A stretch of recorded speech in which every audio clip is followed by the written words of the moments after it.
Students of class 5 आप लोग को सोशल साइंस का क्लास होने जा रहा है, जिसमें लेसन 4 आप लोग को पढ़ना है the tropical hot wet forest. इसका मतलब होता है उष्ण कटिबंधीय क्षेत्र में हॉट माने गर्म और वेट माने गीला भीगा होता है फॉरेस्ट जंगल के बारे में पढ़ना है। आप hot wet case study DR Congo. DR Congo का मतलब होता है डेमोक्रेटिक रिपब्लिक ऑफ कांगो। मतलब डीआर कांगो एक देश का नाम है जो अफ्रीका महादेश में पड़ता है। आइए इसके बारे में पढ़ते हैं। सबसे पहले the democratic Republic of the Congo. The democratic Republic of the Congo was earlier known as Zaire. बच्चों, जिस लेसन में आप लोग को पढ़ना है डीआर कांगो, डीआर कांगो का मतलब होता है the democratic Republic of the Congo. इसका मतलब हुआ कि Democratic Republic of the Congo was earlier known as जायरे।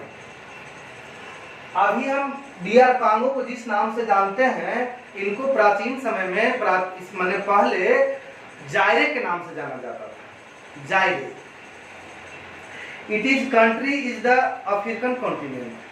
यह जो कंट्री है अफ्रीका महादेश का एक देश है। It was called the Republic of Zaire between 27 October 1971 and 17 May 1997। It is the third largest country in the Africa. यह Africa महादेश का तीसरा सबसे बड़ा लार्जेस्ट कंट्री है क्षेत्रफल की दृष्टि से। It's capital is Kinshasa. बच्चों, डीआर कांगो जो देश है Democratic Republic of the Congo, उसकी कैपिटल सिटी किंशासा है। मतलब डीआर कांगो की राजधानी किंशासा है। तो अब यहाँ पढ़ना है लैंड एंड लोकेशन, वहाँ की भूमि और वहाँ का लोकेशन क्या कैसा है। The democratic Republic of the Congo और simply DR Congo lie in the equatorial region where hot and wet type of climate is found almost throughout the year. बच्चों, मैं बताया कि यहाँ उष्ण कटिबंधीय क्लाइमेट है, इसलिए वहाँ हॉट गर्म और आर्द्र गीला इस प्रकार का जलवायु सालों भर पाया जाता है। ये नहीं कि सिर्फ हिंदुस्तान जैसा बदल जाते हैं, नहीं, वहाँ सालों भर एक जैसा जलवायु पाए जाते हैं। Being near the equator northern DR Congo is covered by the world's thickest and largest tropical rainforest। कहा जाता है कि भूमध्य रेखा भी डीआर कांगो के पास से ही गुजरी है। डीआर कांगो में इतनी वर्षा होती है कि वहाँ का जो क्षेत्र है वह जंगलों से घिरा हुआ रहता है, माने जंगल का परत बिछा हुआ है। और the trees is an area grow very tall and from a canopy, thus preventing the sunlight from reaching the ground. Therefore DR Congo is also called heart of darkness। कहा जाता है कि डीआर कांगो का जो क्षेत्र है उसका वृक्ष जो है, पेड़ जो है, बहुत लंबा लंबा होता है और घना होता है, पूरा घना, माने ऊपर से छत्ता के समान होता है। बच्चों, जब उसकी रोशनी सूरज की आती है तो वृक्ष का माने घना इतना घना होता है कि सूरज की धूप भी जमीन पर नहीं आता है, इसलिए कांगो को हार्ट ऑफ डार्कनेस कहा जाता है, अंधेरों का भी। DR Congo is surrounded by the 9 independence country. DR Congo के चार तरफ 9 स्वतंत्र देश हैं। Central African Republic and South Sudan in the north. माने सेंट्रल अफ्रीकन रिपब्लिक और साउथ सुडान जो है यह इसके नॉर्थ भाग में है, उत्तरी भाग में है। Uganda, Rwanda, Burundi and Tanzania in the east. DR Congo के पूर्व में युगांडा, रवांडा, बुरुंडी और तंजानिया कंट्री है। Zambia and Angola in the south. Zambia और अंगोला जो है इसके दक्षिणी साइड में है।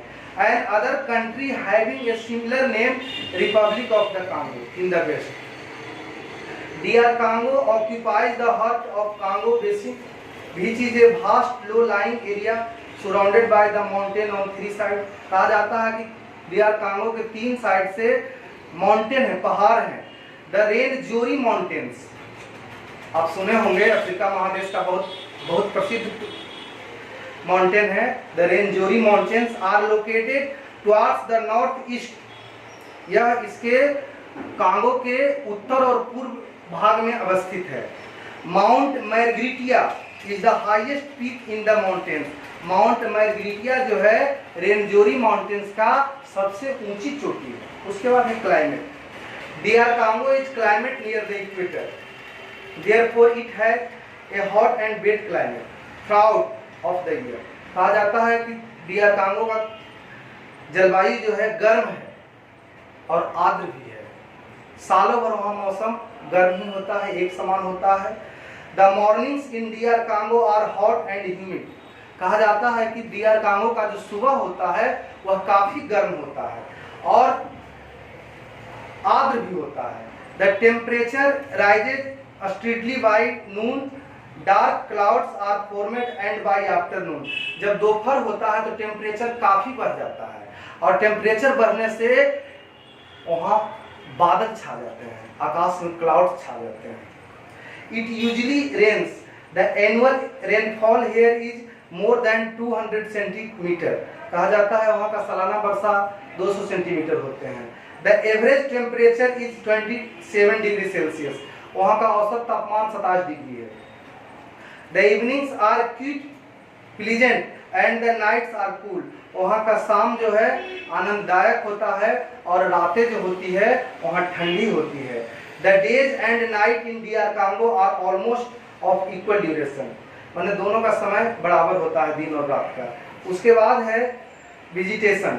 Sunlight and rain are the main natural resources the help the plants of the region to grow faster due to hot wet climate. DR Congo has both those resource is plenty, so it has dense forest। कहा गया कि DR Congo में काफी घना जंगल है। The medium sized tree have grow up to a height of 15 से 13 meters। कहा जाता है कि DR Congo का जो जंगल है उसका सामान्य वृक्ष की लंबाई जो मीडियम साइज होते हैं, साधारण साइज के होते हैं, उसकी लंबाई 15 से 30 मीटर होती है। Some trees are very tall, rising up to the height of 16 meter। कुछ जो वहाँ पेड़ होते हैं DR Congo के जंगल का, कुछ ऐसा भी पेड़ होते हैं जिसकी ऊंचाई 60 मीटर मतलब 60 मीटर होता है। Some trees are DR Congo are interlocking tree। कुछ वहाँ पेड़ ऐसा होता है, देखिए बच्चों यहाँ फोटो में थोड़ा सा है, पेड़ ऐसा होता है कि जैसे ऊपर से इंटरलॉक किया हुआ है, माने एकदम पूरा घेरे हुए हैं। They join together at the top। There is a thick undergrowth of vegetation। These forests are called evergreen forest। यहाँ के जो जंगल है उसे सदाबहार जंगल के नाम से जाना जाता है। Because trees in these forests do not shed their leaves at the same time। कहा जाता है कि छाया भी उसके नीचे नहीं जाता है। The trees of the forest are very useful as they provide raw materials for industries। कहा जाता है कि वहाँ जो जंगल है वो वहाँ बहुत प्रकार का मटेरियल्स होता है, जिस इंडस्ट्रीज जिसमें औद्योगिक है, जैसे लकड़ी है तो उसका बहुत सा इंडस्ट्रीज होता है। The trees include mahogany. वहाँ के जंगलों में mahogany, ebony, redwood, rosewood, teak, rubber, bamboo, coconut and palms. ये वहाँ के जंगलों का प्रमुख वृक्ष हैं। उसके बाद है फूड एंड क्रॉप्स। वहाँ के लोग का भोजन क्या है और फसल क्या है। इन DR Congo although the main occupation of the people is farming। DR Congo के लोगों का अभी मेन जो वहाँ के पीपुल है वह खेती करते हैं। People grow food stuff just enough the meet their needs. वहाँ के लोग जरूरत के अनुसार कार्य करते हैं। Many people practise shifting cultivation. वहाँ शिफ्टिंग खेती होता है। By clearing a forest land. जंगलों को साफ करके करते हैं। They grow crops in the area of 2 or 3 years before moving to another forest to start all over again. It is mainly done because the soil loses in fertility very soon. There are stable food of cassava. वहाँ का dear Congo का प्रमुख भोजन cassava है, जिसको tapioca कहते हैं। The cassava plants has long fleshy roots underground. लंबा होता है, उसमें रूट जड़ होता है अंडर में। Flour is made from the roots of the plants, उसके जो जड़ होता है उसका आटा फ्लोर बनता है। It use to make bread, cassava का ब्रेड बनता है, रोटी भी बनता है। Some people in DR Congo have no started using modern methods of farming. आज भी डियर कांगो के लोग नए माने पूर्ण रूप से आधुनिक नहीं हुए हैं, अभी पुराने मेथड से ही जी रहे हैं। न्यू दे ऑल्सो ग्रो मेज, लेकिन अब नई खेती वहाँ भी स्टार्ट हुआ है, जिसमें मेज, मक्का, राइस, चावल, vegetables, groundnut, sugar cane, palm, cotton, coffee, rubber and millets, ये सब का उत्पादन होने लगा है।